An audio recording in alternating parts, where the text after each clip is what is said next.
فی سبیل اللہ، وہ اللہ کی راہ پہ موجود ہوتا ہے.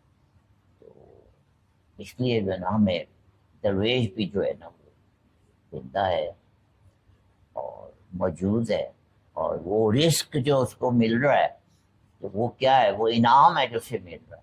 تو یہی سوال ہے کہ وہ انعام یافتہ ہے تو وہ اللہ کہہ رہا ہے کہ جی اس کو انعام اس کو مسلسل مل رہا ہے، جانے کے بعد بھی مل رہا ہے، اور وہ ہمیشہ ہمیشہ کی زندگی میں ہے. تو یہ بھی ایک محفل میں فرمایا کہ جو لڑتا ہوا مر جائے وہ ایک دفعہ شہید ہے، اور جو اللہ کی یاد میں مر جائے وہ اس سے بڑا شہید ہے، اور جو اللہ کے عشق میں چلا جائے وہ اس سے بھی زیادہ بڑا شہید، وہ اس سے بھی زیادہ، یعنی بڑا شہید کا مطلب ہے وہ اس سے بھی زیادہ زندہ ہے. وہ انعام کی بارش جو ہے وہ اس پہ ہو رہی ہے.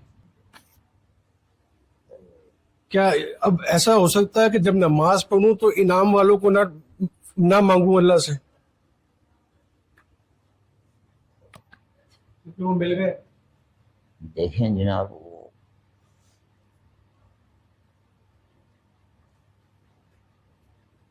وہ جب انعام والی صورت ہے نا وہ شروع الحمدللہ کے لفظ سے ہوتی ہے، ٹھیک ہے. تو انعام وہ اس میں راز یہ ہے کہ الحمد وہی پڑھتا ہے جو انعام والوں کے قریب ہوتا ہے یا ہونے والا ہوتا ہے، ٹھیک ہے. اسی لیے وہ پہلے الحمدللہ کہتا ہے اور دعا بعد میں مانگ. انعام اس پہ پہلے ہو چکا ہوتا ہے، دعا بعد میں مانگتا ہے کہ یا اللہ مجھے انعام والوں کا رستہ دے. تو جس کو رستہ ملنا ہوتا ہے اس کو ہی یہ دعا ملتی ہے. تو جس کو رستہ نہیں ملنا ہوتا اس کو یہ شوق ہی نہیں ملتا. اجازت ہے قبلہ علی بھائی آپ جی. کی اجازت سے جی جی جی. ایک تو یہ محترم کی بات پر سرکار واصف صاحب علیہ الرحمہ ایک شعر ذہن میں آیا، وہ جو آپ کا جواب بنتا ہے اگر آپ وہاں تک پہنچ پائے. آپ فرماتے ہیں کہ چلے ہو ساتھ تو ہمت نہ ہارنا واصف، کہ منزلوں کا تصور میرے سفر میں نہیں. اور دوسرا یہ ہے کہ بھریا عہدہ جانی جدا توڑ چڑھے، اس لیے یہ مانگتے رہنے پہلے. جو آپ کا سوال ہے کہ میں انعام یافتہ کو پھر نہ مانگوں، جی، تو اگر آپ کو کوئی جیتا جاگتا انعام یافتہ مل جائے فرض کریں تو، اور آپ کی اس سے ملاقات ہو جائے، اور ملاقات کے بعد رخصت ہوتے وقت آپ اس سے کیا کہیں گے؟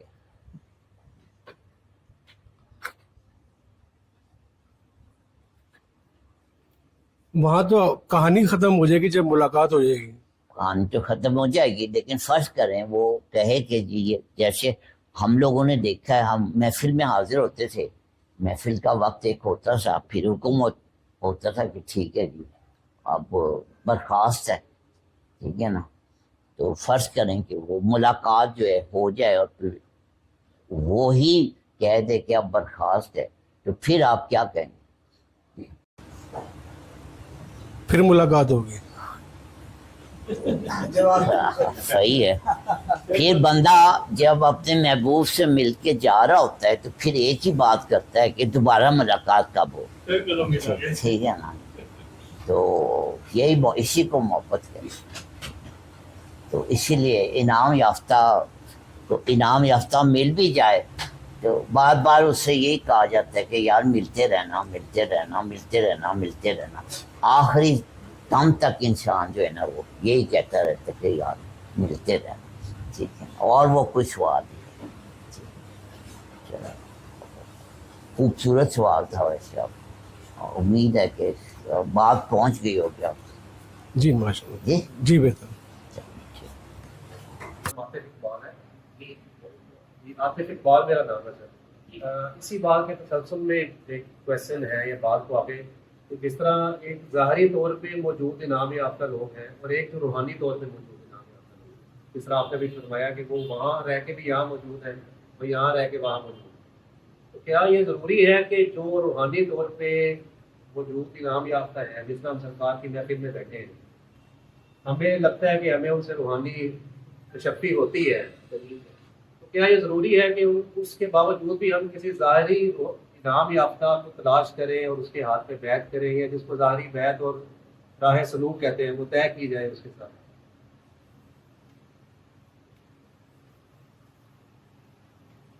جی، یہ ہم جب جاتے تھے واصف صاحب کی محفل میں تو ہم پہ بالکل پابندی نہیں ہوتی تھی کہ ہم کہیں اور نہ جائیں اور کہیں اور جا کے بیعت نہ کریں.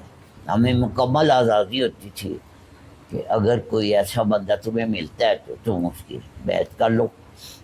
اور کوئی ہمارے جیسے ہوتے تھے، تھوڑے ڈھیٹ ہوتے تھے، ہم کہتے تھے کہ نہیں جی ہم نے کہیں اور نہیں جانا، ہم نے آپ کے پاس ہی.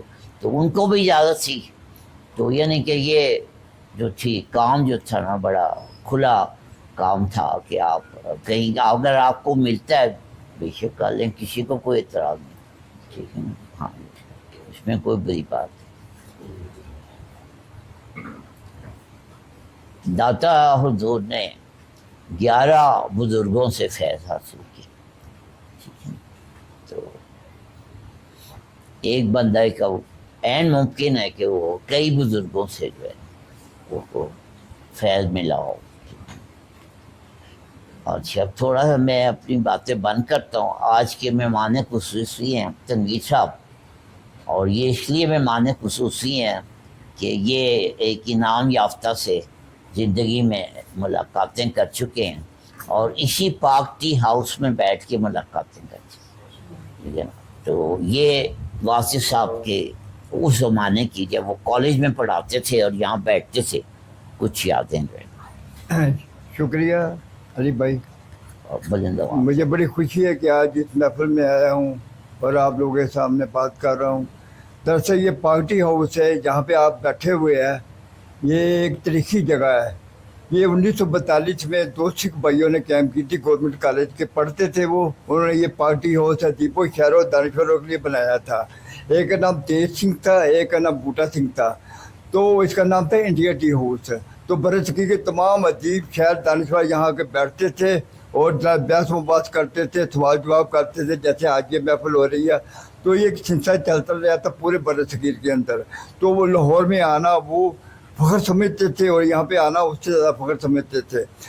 جب تقسیم ہو گیا ملک تو وہ سکھ چلے گئے تو اس کا نام انڈیا ٹی ہاؤس ہو گیا. یہ YMCA کی بلڈنگ ہے، اس کا ایک حصہ ہے، تو اس کا نام پارٹی ہاؤس ہو گیا. تو جب ملک تقسیم ہو گیا، جہاں پہ پھر ادیب شاعر جو پاکستان میں مہاجر ہو کے آئے تھے وہ اور جو جہاں پہلے موجود تھے وہ بیٹھتے تھے. تو یہاں پہ بڑی عجیب و غریب محفلیں ہوتی تھی. یہ تو اب بڑی ہو گئی ہے، گیلری ہوتی تھی، اور طرح کا تھا ماحول. تو الگ الگ صوفے ہوتے تھے، الگ الگ میز ہوتے تھے. یہاں پہ ہر قسم کے لوگ آتے تھے، سوشلسٹ، کمیونسٹ، اسلام پسند، مجذوب، ہر قسم کے لوگ آتے تھے. وہ آپس میں بحث مباحث کرتے تھے اور کبھی لڑائی نہیں ہوتی تھی. ایک دوسرے کی بڑی تحمل مزاجی سے سنتے تھے. تو وہیں پہ بھی واصف صاحب بھی آ کے بیٹھتے تھے. تو اس کے پاس جناب کبھی فیض صاحب بیٹھے ہوتے تھے، کبھی سلیب الرحمان بیٹھے ہوتے تھے، کبھی ریاض چودھری بیٹھے ہوتے تھے، کبھی کمل یورش بیٹھے ہوتے تھے. ایک مختلف ادیب شاعردان بیٹھے ہوتے تھے ان کے ارد گرد اور وہ ان کی باتیں سن رہے ہوتے تھے. جیسے کبھی اختلاف تھوڑا بہت ہوتا تھا لیکن وہیں پہ وہ ہوتی تھی، لیکن ان کی باتیں جو تھی وہ ایک فلسفے کی باتیں ہوتی تھی. اور فلسفے وہ نہیں جو سقراط نے یا دوسرے فلسفیوں نے کہا، وہ بہت آسان اور عام فہم زبان میں بات کرتے تھے. اور آج ان کی کتابیں دیکھ لیں، 2 کتابیں تو ان کی زندگی میں آئی، ایک کتاب ان کی وفات کے بعد آئی. آپ ان کی چھوٹی چھوٹی باتوں میں وہ بہت بڑی بات کر جاتے تھے. تو وہ جناب علی ایسے یہ سلسلہ جاری رہتا تھا. تو بات یہ کہ میرا تعلق کیونکہ کمیونسٹ پارٹی سے تھا اور سوشلسٹ خیالات کے تھا، تو کبھی انہوں نے برا نہیں مانا تھا. کہہ رہے یار تم مومن ہو لیکن دماغ تمہارا کافروں والا ہے.